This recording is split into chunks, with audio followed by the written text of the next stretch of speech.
हाय नमस्कार, मी अतिशा लाड. राजश्री मराठी शोबजमध्ये तुम्हा सगळ्यांचं स्वागत आहे. तर खुमासदार नात्यांचा गोडा मसाला ही नवी मालिका आपल्या भेटीला येते. मालिकेतल्या सगळ्या पात्रांशी तर आपण बोललोच, पण मालिका लिहिणं म्हणजे आपल्यासमोर प्रेझेंट होते, जे भूमिका साकारतात, पण ज्या लिहितात ना त्यांची खरी मेहनत असते. मला असं वाटतं प्रत्येक कॅरेक्टरचं कसं डेव्हलपमेंट होते. तर जास्त ब्रेन स्टॉर्मिंग कुठे होतं तर ते इथे होतं. दोघीही लेखिका माझ्यासोबत आहेत, रोहिणीताई आणि श्वेता. खूप स्वागत तुमचं राजश्री मराठीमध्ये. कशा आहात?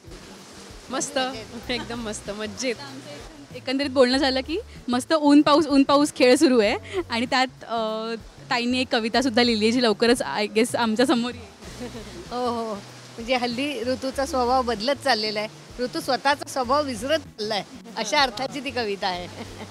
श्वेताताई, तू आता ज्या माई म्हणजे ज्या आजी आहेत आपल्या मालिकेत, त्यांच्यासोबत एक कॅरेक्टर आपण जेव्हा पकडतो, लिहिताना कसं लिहिलं गेलं? म्हणजे आधीच तुझ्या मनात ते असतं की नाही, ह्या करणार हे कॅरेक्टर तसं आपण डेव्हलप करूया, की ऑलरेडी लिहिलेलं असतं आणि मग तुम्ही तसे पात्र नाही, पात्रांचं जे डिझायनिंग असतं ते तर सगळ्या बेसिक लेवलला, म्हणजे कथा जेव्हा बनवली जाते. आता मी जेव्हा या मालिकेची कथा मला ऐकवली गेली तेव्हा सगळी पात्रं तयार झालेली होती. म्हणजे मला सांगितली गेली की अशी अशी पात्रं आहेत, हे आपल्याचं कथानक आहे. कारण मी संवाद लेखन करते, तर संवाद लेखक सगळ्यात शेवटी येतो. त्या टप्पेवारीत जर बघितलं तर सगळ्यात आधी कथा असते, मग पटकथा असते जी रोहिणीताई करते, आणि मग येतात संवाद. पण संवाद करताना हे खूप महत्त्वाचं असतं की तुमच्या डोळ्यासमोर, म्हणजे ती एक आपण काय म्हणतो, एक ॲडेड ॲडव्हान्टेज असतं जर तुम्हाला माहिती असेल की कोण पात्र करतायत. तर जेव्हा मी संवाद लेखनाला सुरुवात केली या मालिकेच्या, तेव्हा तर चित्रीकरण सुरू झालं नव्हतं. बरेचशी पात्र कोण आहे, कोणते कलाकार करणार आहेत, रंगवणार आहेत, हे ठरायचं होतं. पण नयनाताईंचं नाव माहिती होतं, सीमाताईचं नाव माहिती होतं, शर्वाणीताईचं नाव माहिती होतं. सगळेच खूप आवडीचे कलाकार आहेत. आणि मग जे एक छान वाटतं ना की अरे अच्छा, आपली वाक्य हे बोलणार, तर एक थोडंसं दडपण पण असतं. कारण मी लहान आहे खूप यांच्यापेक्षा, हे खूप सिनियर मंडळी आहेत, सगळ्यांनी खूप नाटकं केली आहे खूप सिनेमांमधून. त्याच्यामुळे साहजिक यांचं खूप वाचन आहे आणि खूप लेखकांचं या बोलून चुकले आहेत. तर ते एक दडपण माझ्यावर होतं की मी लिहिलेलं बोलताना सुद्धा यांना तेवढी गंमत यायला पाहिजे आणि माझ्याकडून तितकं छान लेखन व्हायला पाहिजे. कारण माझ्या मते असं काही नसतं की नाटकात सकस लेखन मालिकेत 19-20 चालतं. नाही, कुठेच 19-20 नाही चालत, हे धरून चालणारी मी आहे. तर त्याच्यामुळे ते एक दडपण असूनही एक तो खूप आनंद होता की अरे वा, इतक्या छान. कारण नयनाताईंचं माझं बरेचदा असं हिट अँड मिस ज्याला म्हणतो आपण, चुकामुक झालेली आहे. म्हणजे अमुक एक गोष्ट मी लिहिणार होते, त्यात नयनाताई हव्या होत्या, पण तेव्हा त्या बिझी होत्या. मग त्या ज्याच्यात होत्या त्या नाटकात मी असणार होते, पण माझं ते जमलं नाही. असं आमचं खूप झालं. तर हे जे जुळून आलं यावेळेला, रोहिणीताई ची पटकथा असावी, मी त्याच्यात काही हेही आमचं खूप वर्षांपासून सुरू होतं. तर या मालिकेत मला असं वाटतं ती एक आमची एक अशी वेगळी मसाल्याची भट्टी जमून आली आहे आणि त्याचा एक खूप विशेष आनंद होतो. खूप छान वाटतं की अरे वा, मस्त. जेव्हा मी टी व्हीवर बघतो किंवा पडद्यावर बघतो, ते एक सीन बघतो किंवा ते गिव्ह अँड टेक बघतो, पण जेव्हा पेपरवर आपण लिहित असतो तो माहोल एक वेगळाच असतो. ते इतका एक्सपिरियन्स आहे तुम्हाला. आत्तापर्यंत तुम्ही अनेक मालिका लिहिल्यात, पण ह्या मालिकेचं विशेषतः काय सांगाल? आणि ती प्रोसेस नेमकी कशी असते? का सोप्या भाषेत आम्हाला काय? आम्हाला कथा सांगितली जाते. कधी कधी आमची स्वतःची कथा असते, पण कथा सांगितली जाते. जसं याच्यामध्ये फक्त कथा बीज सांगितलं गेलं होतं की अशा तऱ्हेने 5 स्त्रियांची आपल्याला कथा मांडायची आहे. मग त्यांची गोष्ट आहे ना, म्हणजे कशा तऱ्हेने त्यांच्या आयुष्यातलं, म्हणजे प्रत्येक स्त्रीचा कसा प्रवास होत जाणार आहे तो गुंफावा लागतो, ज्याला पटकथा म्हणतात. असं नाही की आता समजा तुमची हिरोईन जर सानिका आहे तर तिच्याच आयुष्याचे आपण सीन नाही लिहिणार, तिच्या आसपासच्या लोकांचे पण लिहिणार. जी पात्र आहेत, माई आहे, पल्लवी आहे, या सगळ्यांचे तुम्हाला लिहावे लागतात. तर त्यामुळे ती कसं तुम्हाला गुंफायचं आहे हे तुम्हाला ठरवावं लागतं. कुठल्या घटनेनंतर कुठली घटना होणार. शिवाय एक एपिसोड म्हटल्यानंतर सुरुवात, मध्य आणि शेवट असतो. त्यामुळे ते फ्रीज पॉईंट म्हणतो, तो फ्रीज पॉईंट तुम्हाला हे करावा लागतो, म्हणजे ठरवावा लागतो की वर गेली पाहिजे सिरियल. शिवाय त्याच्यामध्ये तुम्हाला थोडंसं कॉमेडी पण पाहिजे, थोडासा ड्रामा पण पाहिजे, इमोशन पण पाहिजे. मी नेहमी म्हणते की एक भेळ असते ती चटकदार एक एपिसोड लिहिणं म्हणजे. तर ते जमायला पाहिजे, पण ते तुम्हाला आता अर्थात आम्हाला सवयीने येतं, त्यामुळे हे लिहिलेलं आहे. आणि त्याप्रमाणे स्त्रियांविषयी बऱ्याच मालिका लिहिलेल्या असल्यामुळे आणि स्त्रियांची ज्या व्यक्तिरेखा वेगवेगळ्या मांडणं, हे दरवेळेला मला आव्हान वाटतं. म्हणजे मी शेकडोनी लिहिले आत्तापर्यंत, 27 वर्ष झाली मी लिहिते आहे. त्यामुळे त्यामुळे मला पण दरवेळेला मला तोच आनंद आणि तोच उत्साह वाटतो. तसाच उत्साह मला या पण व्यक्तिरेखा लिहिताना वाटला. कारण दरवेळेला एक वेगळी व्यक्तिरेखा असते, कारण यामधल्या सुद्धा सगळ्या व्यक्तिरेखा एकदम वेगळ्या आहेत. म्हणजे त्यांच्या त्यांच्या परीने त्या वेगळ्या आहेत आणि तरीसुद्धा त्या तुमच्या आमच्यातल्या आहेत. म्हणजे ही म्हणाली तसं की प्रत्येक बघणाऱ्या स्त्रीला वाटेल की अरे ही माझ्यासारखी आहे, हिचं दुःख माझ्यासारखं आहे, हिचा आनंद, हिचे विचार, हिचं समाधान हे माझ्यासारखं आहे असं वाटू शकतं. तर अशा तऱ्हेने ते होत जातं आणि तोच आनंद मला खरंच मी किती सिरियल लिहिल्या तरी दरवेळेला मला खूप उत्साह वाटतो. तरी तुला आम्ही अनेक मालिकांमध्ये बघितलं आहे आणि प्रेक्षक खूप कमी लोकांना माहिती आहे की तू लेखिकासुद्धा आहेस. पण असं असतं ना की आम्ही अभिनेत्री म्हणून अनेकदा इंटरव्ह्यूज केलेत, पण लेखिका म्हणून मला असं वाटतं मी तरी पहिल्यांदा करते. पण तो एक अभिनयाचा किडा प्रत्येकात असतो, तसा लेखनाचा असतो, आवड असते. आता ते कुठेतरी कमी झालं आहे लेखन वाचन.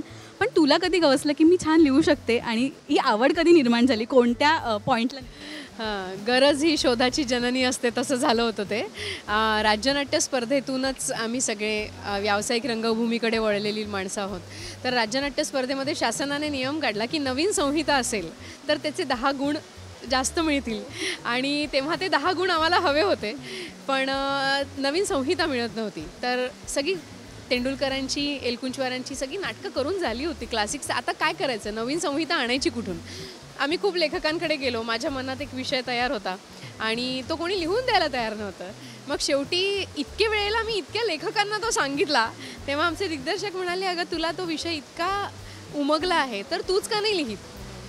आणि मग मी ते नाटक लिहिलं आणि त्या नाटकाला 26 राज्य पुरस्कार मिळाले. तर ती माझी सुरुवात होती आणि मग तिथपासून लेखन थांबलंच नाही. म्हणजे मग मी त्याच्यानंतर नाटकं पण लिहिली, एकांकिका लिहिल्या, दीर्घांक लिहिले.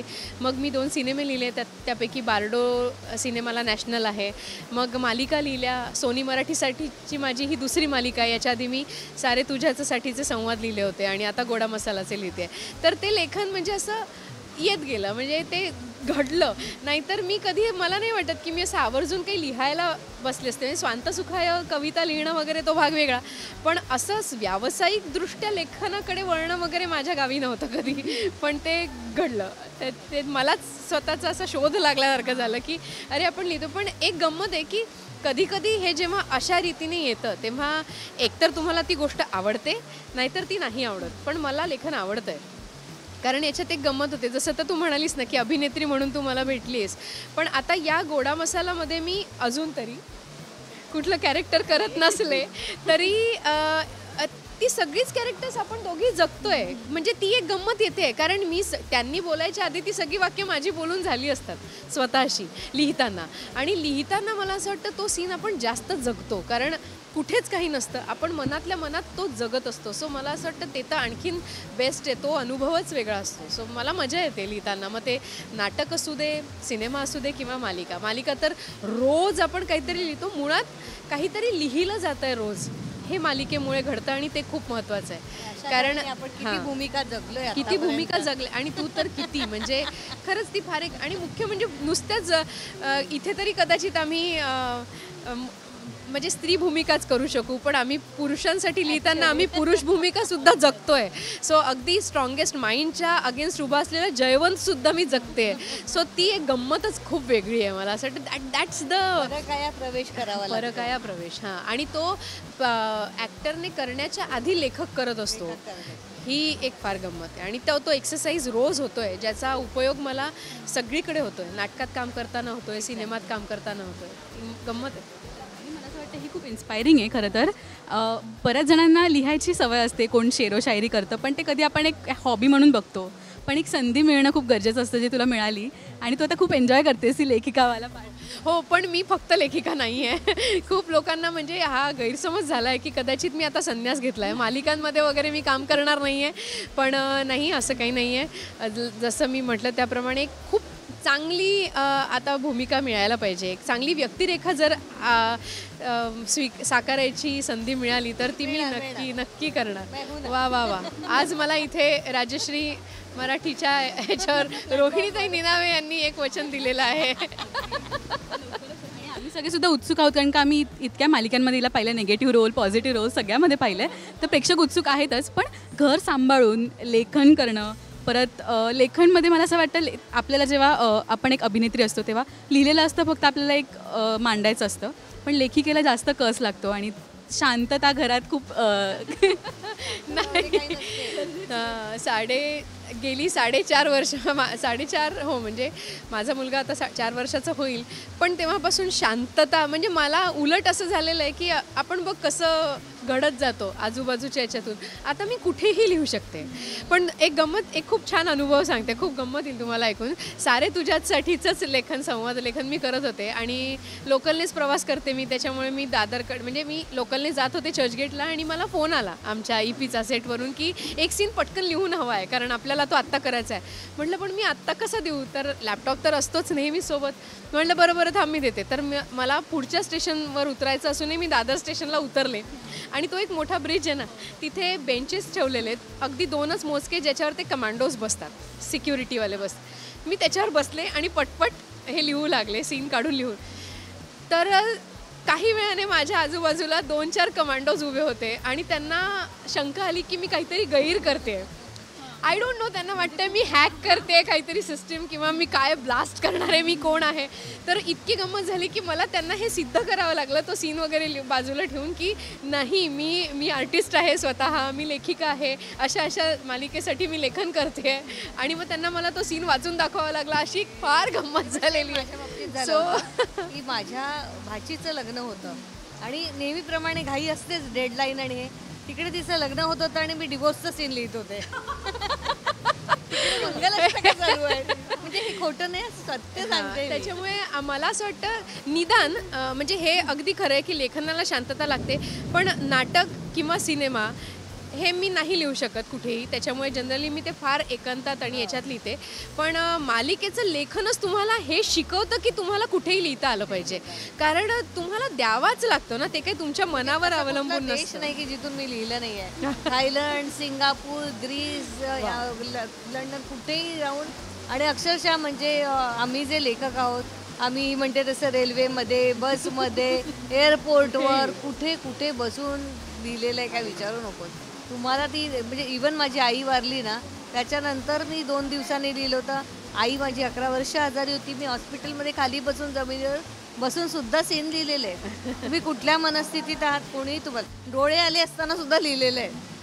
ओके नाही म्हणजे आपण ॲक्टर्सचं ऐकलं आहे की कुठल्याही परिस्थितीत तुम्हाला काम करावं लागतं, घरी काहीही झालं. पण मला असं वाटतं शो मस्ट गो ऑन हे सगळ्यांसाठीच या इंडस्ट्रीत काम करणाऱ्या लागू पडतं की तुम्हाला लेखन करावं लागतं. म्हणजे मी पण खूप एक दुःखद घटना घरात घडली असतानाही एअरपोर्टवरून आधी त्या दिवशीच्या शूटचे सीन्स पाठवून दिले आणि मग विमानात बसले होते. तर मला असं वाटतं ही खूप पॉझिटिव्हली आपण घ्यायला पाहिजे की याच्यातून तुम्ही खूप शिकता.